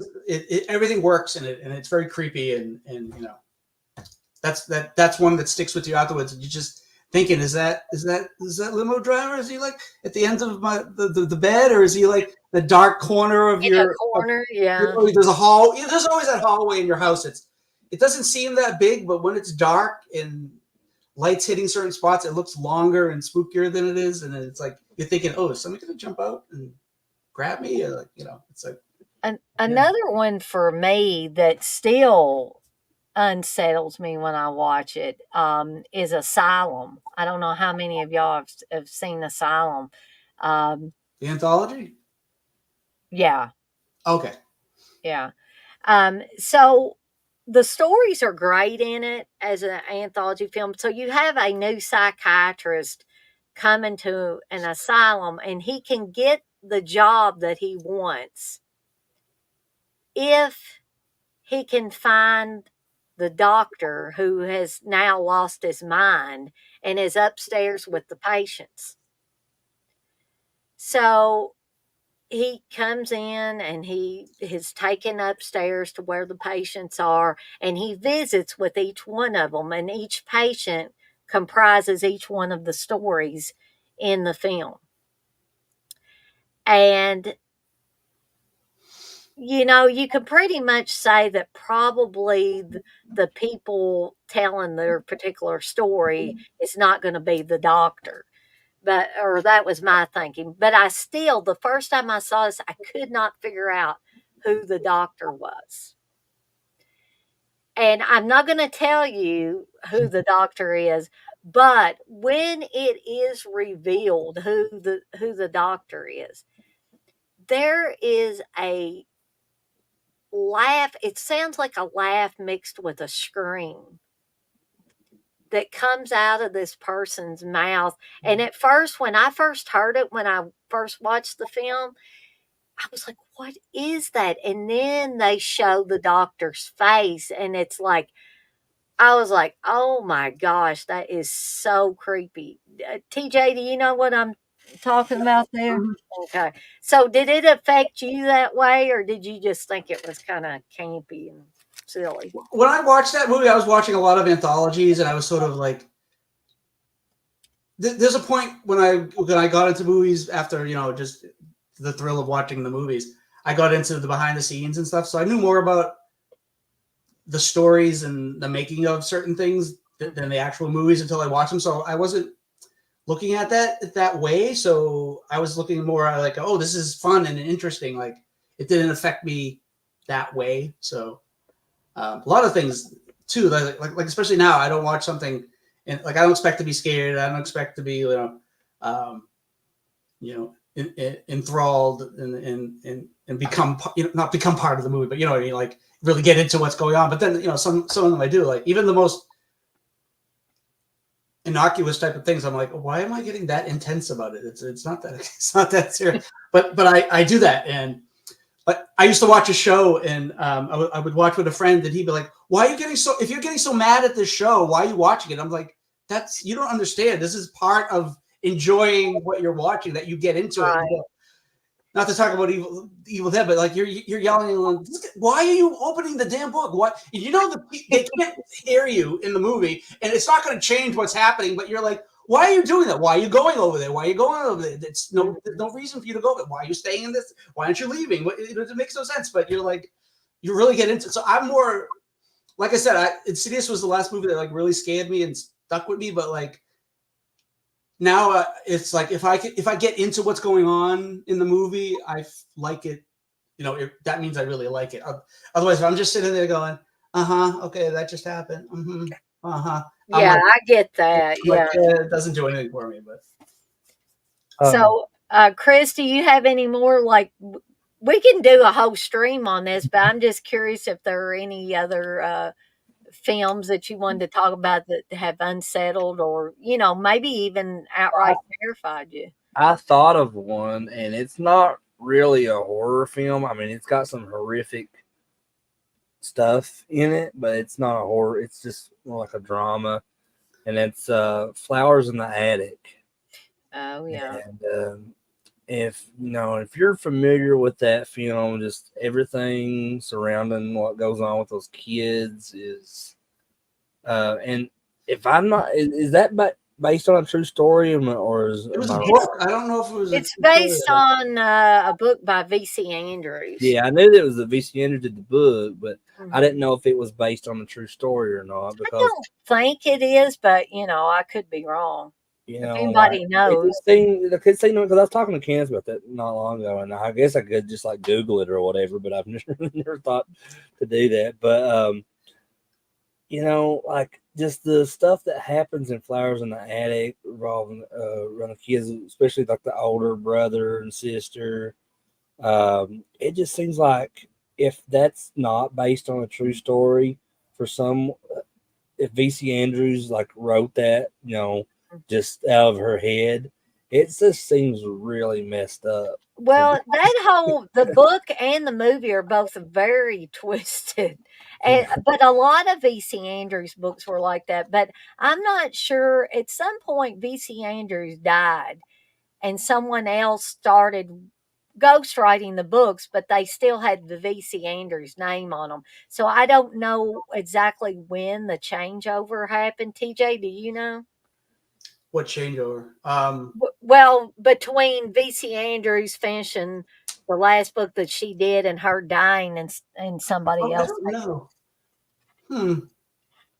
I do know that I just looked it up. So she said that there was parts of it was sort of based on something that happened. Not that the whole thing's a true story, but then there were no. She didn't back it up with any stories or evidence. She just sort of just said the little blurb, and she never followed it up, and no one really found out if it really was based on anything. So it's a speculation thing at this point. They did a remake, which was terrible. And my mom liked that remake. She And told me Ella Burstyn was in it, and she's good. And why did she do this terrible? And she wasn't as good as Louise Fletcher at all. She didn't have the subtlety. yeah. She was. They like would do. It was very. It was too campy. I think. Like it was. It was like a Mommy Dearest type of thing. And maybe they were trying to do it serious, but it just came off this like over the top. And the director just might have been going, Ellen, do that more bigger and more like animated. It was just terrible. I mean, don't even bother watching it. Yeah, I have reservations about some stuff nowadays that my mom says she likes. She says I like the original one, but I like this new one too. And I'm like, okay, mom, but I can see Chris what you're saying. It's unsettling. It's like yeah, it is. the whole story, and it's just what parents. I hate to say this, but there are parents who would do that. I mean, this story is. yeah. That's why it's so unsettling because there's nothing in it like that you see like, oh, that could never happen because like stuff like that could happen. I mean, we may not know about it, but like just it's really messed up. Like, because me and Candace, we really like true crime stuff, and I don't know why. Like, I watch it because Candace is like really gets into it more than I do, but like, because whenever I watch anything like true crime, especially involving like murders of like family members or whatever, I get so angry while watching it. I'm like, oh, that son of a bitch, and stuff like that. Yeah, I think I get more angry about that stuff now than I used to. Like me and Candace just watched this one on Netflix. It's a little over an hour long, and I think it's called Lover, Stalker, Killer, or something like that. And it's about this guy who, he had been divorced from his wife, which he had kids with his wife and everything. But like they got divorced, and then he started like going out, like joining these like dating apps and stuff. And he was just kind of putting himself out there back on the market. And then he met up with this like lady named Liz. They liked several of the same things with one another. And then like a week or something went by, and he didn't really hear from her again. And then he was working like at a garage or something as a mechanic. And then like this other lady comes in and like to get something worked on, and then like he gets on the dating app again, and he sees that lady, and he was like, recognize me, messaged her. So like they were going to go have a date, and then while on that date, the first lady, Liz, shows up because she had forgot something in his apartment, and then like a couple of days go by after like the second girl leaves, and then like he doesn't see her anymore, but he starts getting all these like text messages from her, like saying like, you ruined my life. And he's like threatening to like kill him and like his ex-wife and his kids and all this stuff. And I don't want to give too much away in case you guys do want to watch it, but I recommend, if you like true crime, check it out. Like I said, it's on Netflix. Yeah, I always have a morbid curiosity with true crime. But Candace does say, let me put this up here in reference to VC Andrews. She says a guy started ghostwriting for her in '87 when she passed away the year before. So, in case anybody wants to know that. And she also says Andrew Niederman was his name. Niederman. It's an interesting name. Oh yes, Candace. I think Uncle Bill talked about that case that is going on in y'all's area where a girl was killed in her employer's home, and I've heard more details about that than probably I care to hear. It's very, very twisted, sadistic, and yeah. There was a girl, since we're on the true crime topic right now, there was a girl who lived in my area. And then or actually the area where my parents still live. And when she graduated from high school and went to college, she went to Western Kentucky University, which is in Bowling Green, Kentucky. And she hadn't been there very long when she went to a party on campus. I guess it was maybe a fraternity party or something like that. Well, what happened was these two young men took notice of her. Apparently, they thought she was pretty attractive, and they followed her back to her dorm, and they raped her and then set her body on fire. Oh my God. Yeah. Yeah. And that was that really, really shocked me because it was like somebody from my hometown, all they did was went off to college and that happened. And what's even worse is both of those young men got off. They didn't have to go to prison. And I'm like, how in the heck does that happen? But it does happen more often than we like to think about it happening. Yeah, like Candace said up here in the chat, there is a huge case currently going on right now in our area with a girl. So like she was, I can't remember if she worked for him or if she was just friends with one of the people from it's like a dental office around here. And I don't want to mention any names because there's it's a big thing around here. And if anybody's watching this, I don't want anybody's like, oh, they should talk about that on YouTube. And like, so, but anyway, like, you're not in the court case. I don't think it matters. There's so she was at like this party at the doctor's house one night, and so I guess there was like a 911 call and everything about this girl was hurt or she was been stabbed or something like that. And then like when the police arrived, like doctor was like, well, it's being taken care of. It's like it's the 911 call was blown out of proportion, all this blah blah blah. And unfortunately, which this is like this in a lot of areas across the country, but unfortunately in our area, if you have enough money, you can pay certain forces off, if you know what I'm saying, to have stuff taken care and swept under the rug. But and it's been going on for a while now, this investigation, and it looks like things are finally starting to pick up with it. And I mean, there's a whole like Facebook page about there's the people in this area have been putting up billboards bringing attention to it. There's a lot of suspects involved in this case. Yeah. And it's just, it's really crazy. I'm sure Candace could tell you more about it, at some point, but because she follows it more than I do.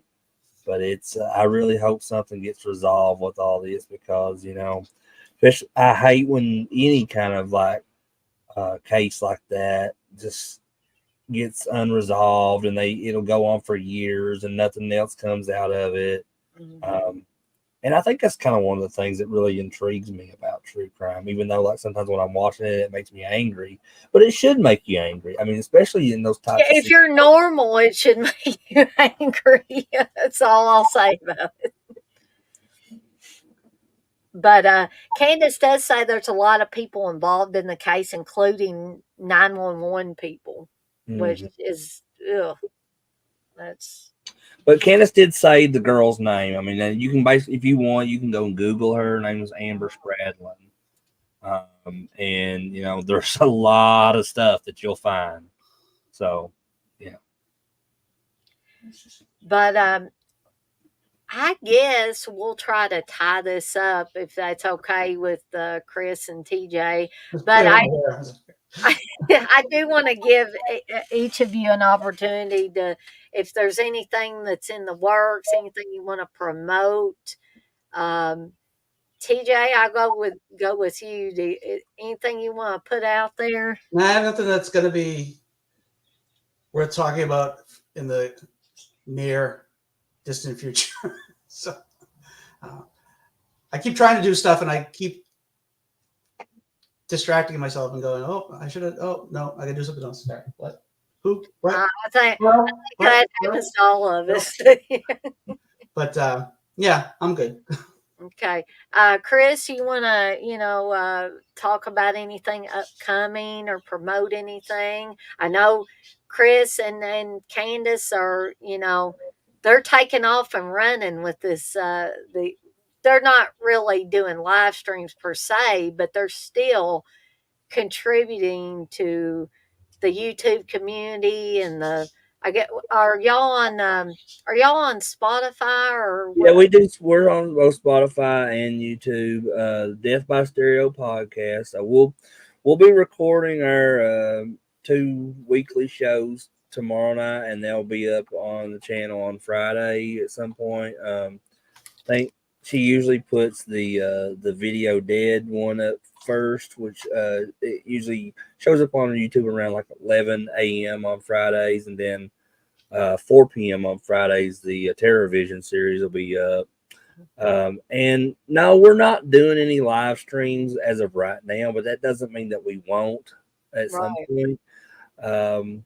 So this weekend, I'm actually going to FrankenCon in Knoxville, Tennessee, for just the day, just on Saturday, with my friend Brad. And I may record some stuff while I'm there, do like a walkthrough or something, and maybe put that up on the channel as well. I mean, like I said, right now we're kind of slow starting off because we just started this a couple weeks ago, and like we ain't got like a whole lot of subscribers, and we don't have really a whole lot of content in general right now. But it's I think some people are starting to get kind of interested. The more I talk about it with friends and stuff, I'm like, oh, that sounds really cool. I'll check that out. And I appreciate anybody, like checking it out. And just because, like I said, we just do this for fun because this is, as I said before, it's just our passions, and we like sharing our passions with other people.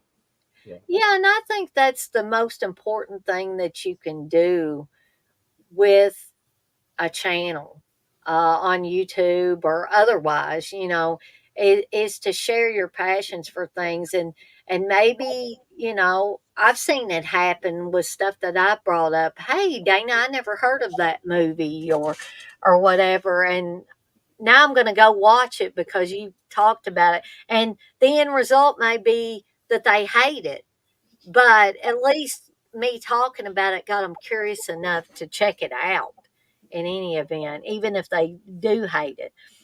But Russell just subscribed to you guys, Chris. Oh, thank you, Russell. I appreciate that, man.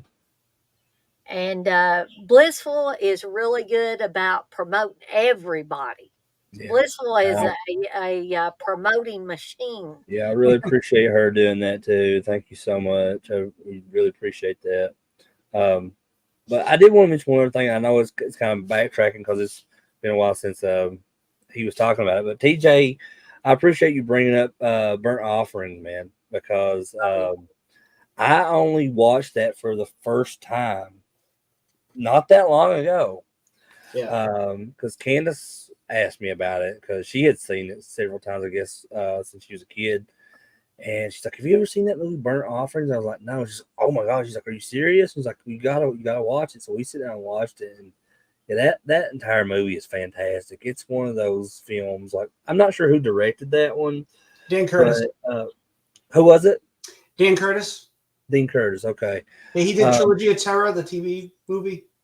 That also had Karen Black in it. And a lot of that stuff in that movie, though, I loved it because somehow it was shot almost reminded me of like a Brian De Palma film.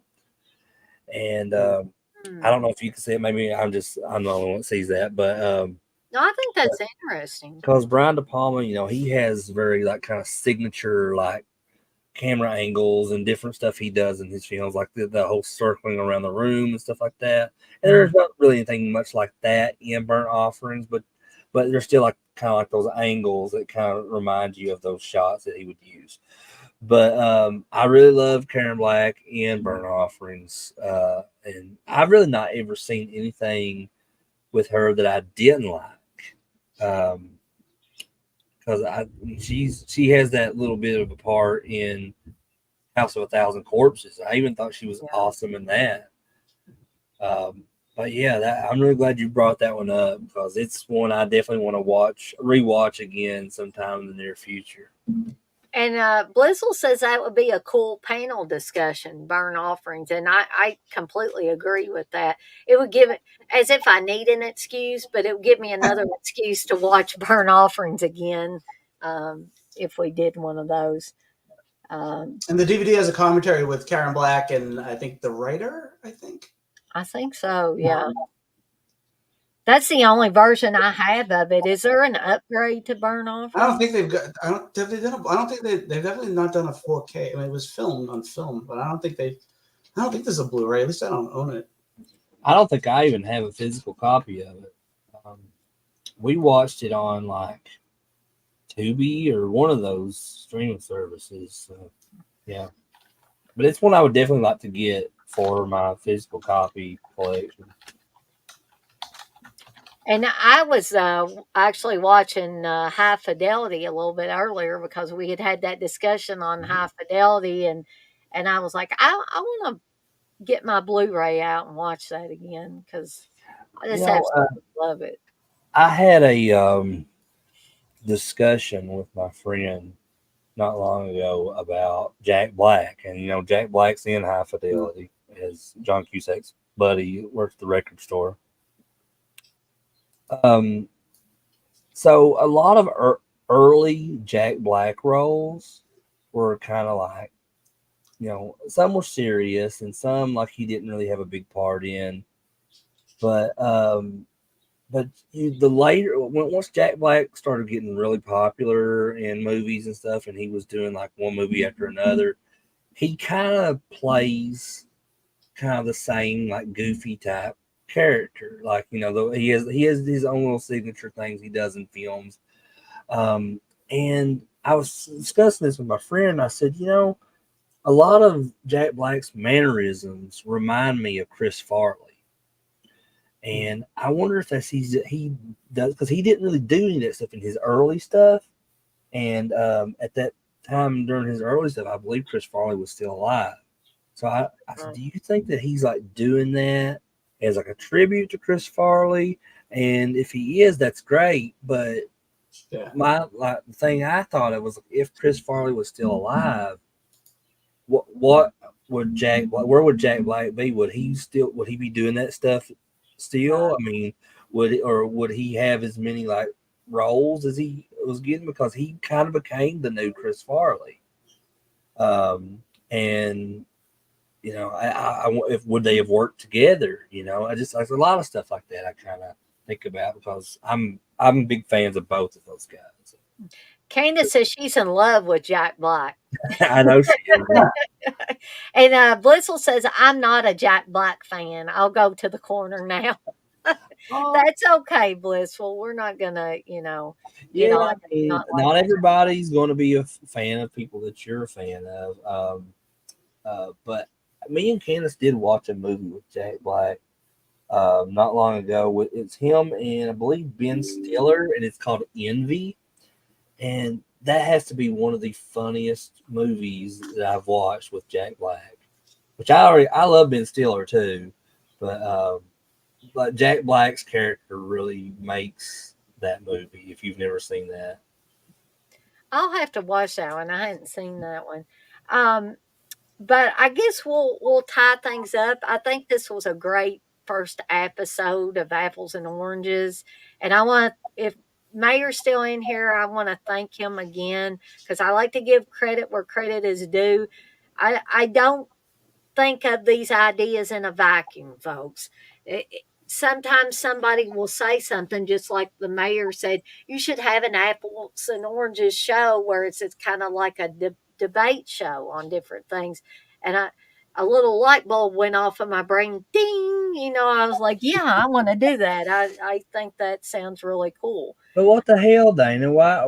I mean, the whole idea of this was to have the Dead Pit Boys on here to argue back and forth with you. I know it. I don't know. Uncle Bill did a drive-by and then he left. Yeah. So maybe he had to do something with his kid. Maybe. I mean, maybe they had to record something tonight for Dead Pit or something. Who knows? But speaking of the Dead Pit Boys, make sure, if you've never checked any of their stuff out, I think most, if not all of us in here have checked their stuff out, but just in case. Who are they?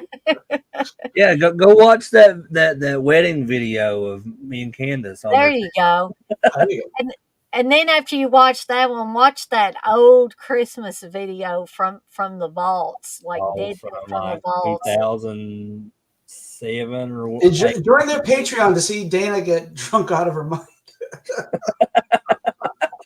For the love of God, please don't. It's only like $10 a month. You can get all that. I'm gonna do it like that. You get all our archives from like 25 years. I love that TJ. He's a northerner, but he can do that southern accent. Like, I get southern every once in a while. Yeah. You've been around. I can't do a northern accent to save my life. I mean, because no matter if I try, that southern voice still comes out in every accent I try to do. That's the only way I can hide my Boston accent, is to speak southern. See, I like your Boston accent, TJ. Yeah, you do? Really? Yeah, I do. I think it's charming. Thanks. It adds character to TJ. So. But I've always said y'all, no matter what voice, what accent I have. I've always said y'all. So. That's interesting, though. You know what is interesting to me is that growing up, I always used the phrase "reckon." It's like, I don't reckon. I mean, it's like, and if you know what that means, if you're around here, that just means like, well, I didn't think that or something, right? I didn't think that was the case, but you say, I don't reckon. Have you ever heard anybody say pert near? Yeah. That's I don't know what it means. Always said that one. Pert near means, almost. I pert near did this, but there's a. I reckon y'all been here before. But what was interesting to me is about, because I always just thought that reckon was like just a southern term, and because I didn't hear anybody else ever really say it except people from around here. But when I went to New Orleans, I ran into this guy. I started talking to him. He was from Australia, and like every other word he was saying "reckon." I was like, and I was taken aback. I was like, "It's like you know the word reckon." And but yeah, I guess that's a thing that they normally use in conversations over in Australia too. I thought that was really cool. Evidently. But Blissful said we did an amazing live. I have to give credit to both Chris and TJ for that. And TJ's going to say, stop that. Yeah, knock it off. Chris and you were great. But Kino Lorber put out Burnt Offerings on Blu-ray if you want to get. Oh, cool! I might look into seeing if I can get. That's one of my favorite companies. It's $17.50 on Amazon. Now, Kjarn, I'm probably pronouncing that wrong.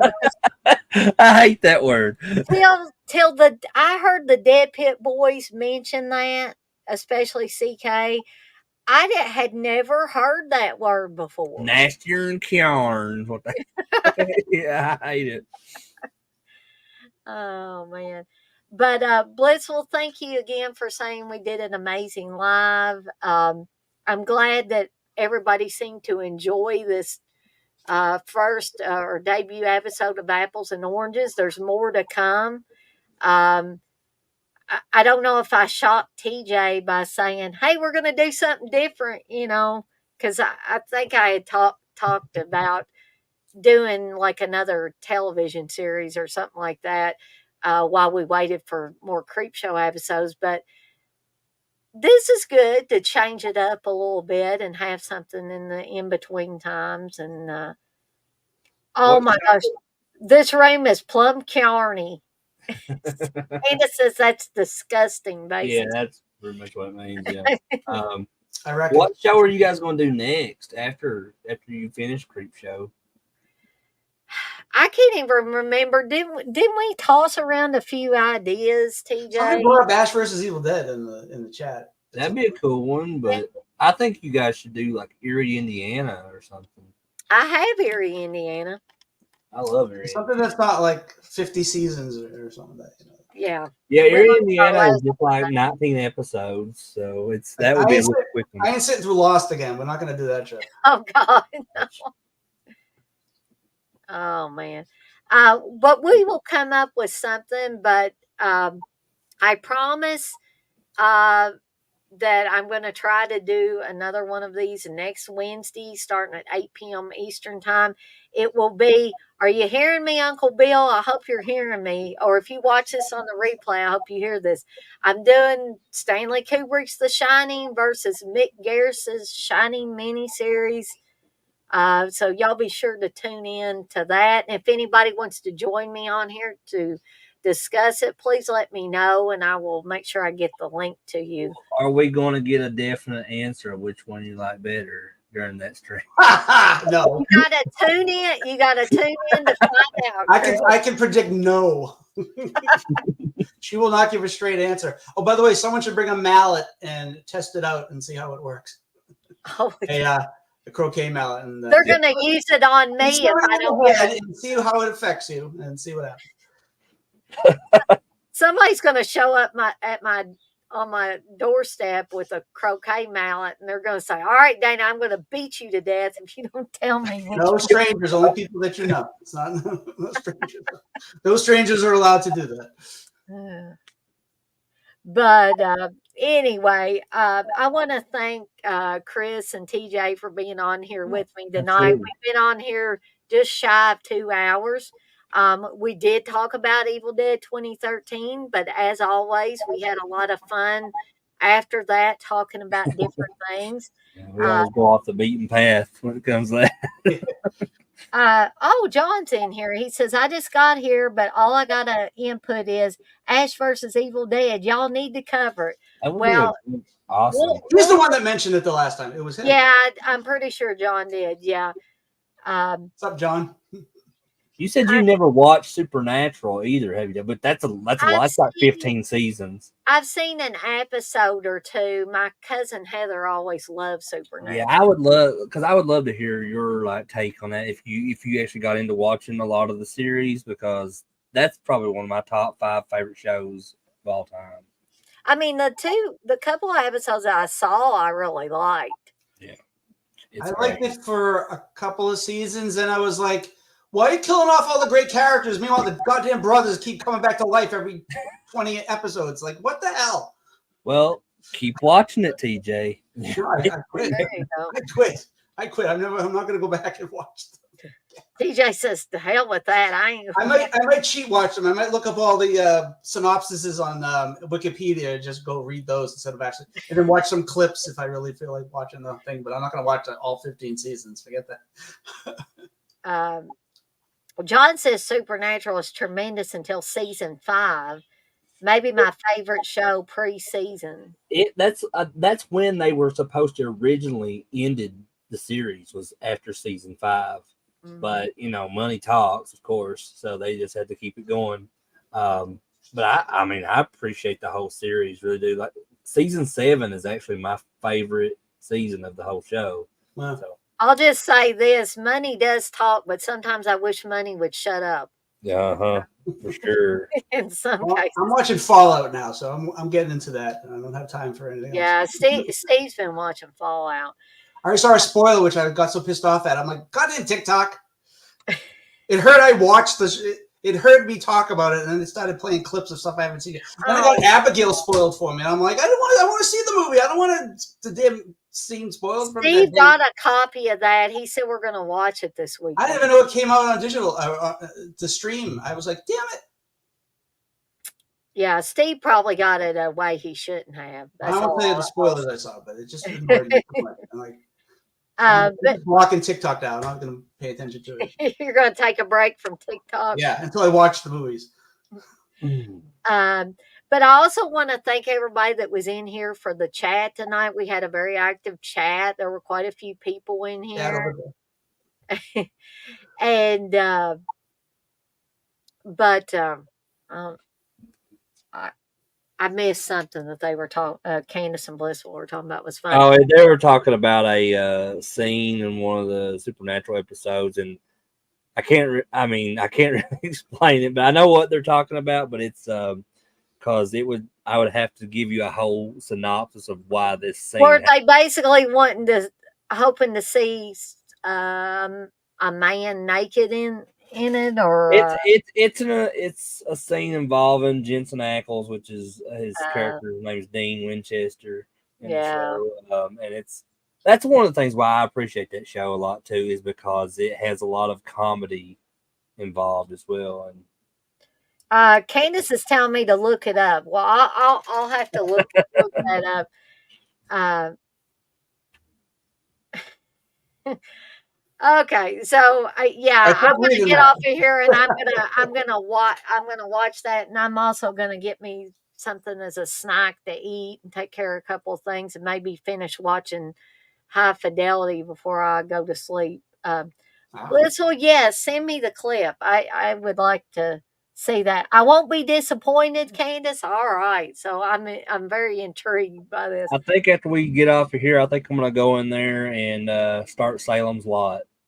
There you go. That's a good one to watch. I've watched for a long time, so I'm gonna go watch Barbarian because I'm starting to see spoilers and I haven't seen that yet. So I'm like, all right, I gotta watch the movie. I found a free copy. I don't have to worry about searching for it. So. Yeah, I'm interested to see what your thoughts are on that, TJ, because it's interesting to say the least.